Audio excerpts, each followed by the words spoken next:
Hello good morning हजुरहरू सबैजनालाई। आज चाहिँ म खामदुङ बिडिओ अफिस जाँदैछु मेरो आफ्नै कामले र कैलाश भाइको गाडीमा जानु आँटेको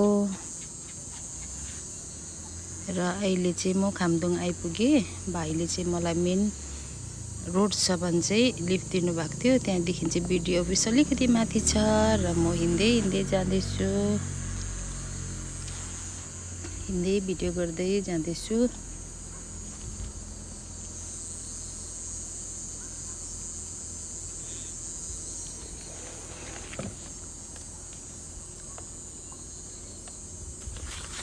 म चाहिँ अलिक छिटै आइपुगेको थिएँ। कोही स्टाफहरू आएको छैन रहेछ, एक दुईजना गर्दै आउँदै थियो किनकि टाइम भएको छैन, अफिस टाइम र टाइम पुरा थियो मेरोमा। वाउ कति दामी रोज हेर्नुहोस् है। अनि भिडियो बनाउँदै बसेँ। कति राम्रो जग्गा, एकदमै दामी वेदर पनि। समरमा पनि त्यति बेसी गर्मी हुँदैन होला यो जग्गामा, सायद साह्रै राम्रो लोकेसन।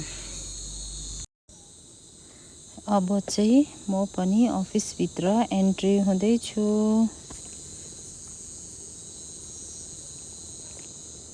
र यहाँ ग्राउन्ड फ्लोरमा पर देखिरहनु भएको चाहिँ स्टेट ब्याङ्क अफ सिक्किम हो र पब्लिकहरूलाई बेसी दुःख नहोस् भनेर बिडिओ अफिसमा ब्याङ्क पनि रहेछ। अनि यहाँ चाहिँ जेनरल सेक्सन रहेछ। हाम्रो बिडिओ सरको अफिस चाहिँ फर्स्ट फ्लोरमा रहेछ र म चाहिँ गइरहेको छु।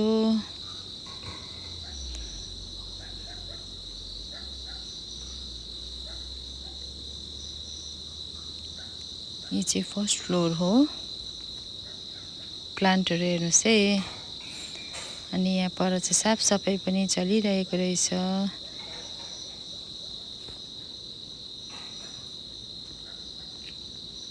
अनि यहाँनिर चाहिँ रहेछ हाम्रो बिडिओ सरको अफिस। सरलाई फोन गरेको थिएँ, सरले भन्नुभएको थियो आज आउँछु भनेर।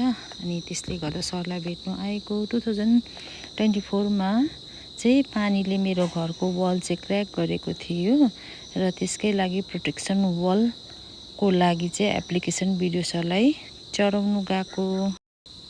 अनि अहिले चाहिँ म सेकेन्ड फ्लोर गइरहेको छु। यहाँ चाहिँ के रहेछ भनेर यसो हेर्नु आएको थिएँ। अनि सेकेन्ड फ्लोरमा चाहिँ मिटिङ रुम मल्टिपर्पज हल रहेछ। र अहिले चाहिँ लगभग मेरो सबै कामहरू पनि भइसक्यो। सरलाई पनि भेटेँ, सरकोबाट मेरो सबै काम भएर चाहिँ यसो यहाँनिर सेकेन्ड फ्लोरमा के रहेछ भनेर हेर्नु आएँ। र यसो यहाँ खिड्कीबाट चाहिँ यसो उँधो हेरेको सिनेरिजहरू यस्तो दामी दामी सिनेरिजहरू रहेछ। हेर्नुहोस् है कति राम्रो सिनेरिज।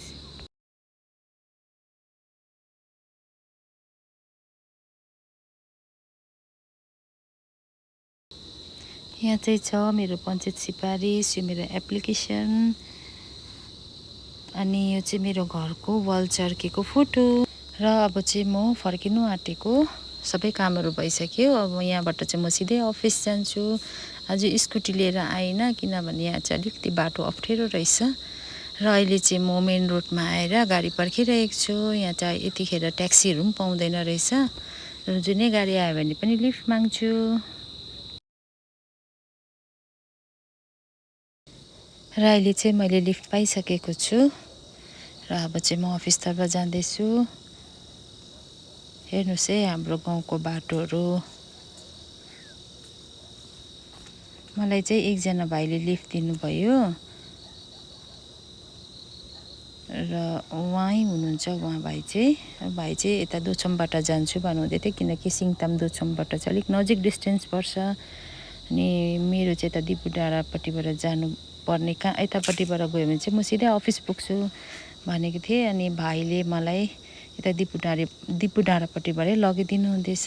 र भाइलाई पनि मेरो यो भिडियोको मार्फतबाटै धेरै धेरै मुरी धन्यवाद दिन चाहन्छु भाइले लिफ्ट दिनुभएकोमा। किनकि त्यहाँनिर चाहिँ त्यो टाइममा चाहिँ ट्याक्सी गाडीहरू कुनै पनि पाउँदैन रहेछ। अप आउने टाइम रहेछ, उँधो जाने चाहिँ त्यतिखेर चाहिँ एकदमै मुस्किल पर्दो रहेछ नि त ट्याक्सी गाडीहरू पाउनु।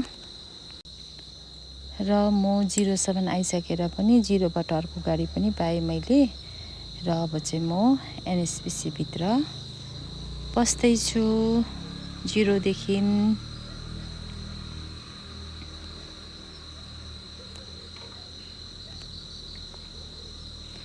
र अहिले चाहिँ म हस्पिटल आइसकेँ, अफिस आइपुगेँ।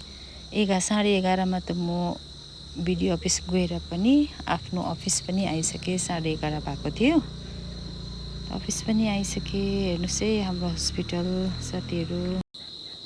Thank you for watching everyone, bye bye, see you.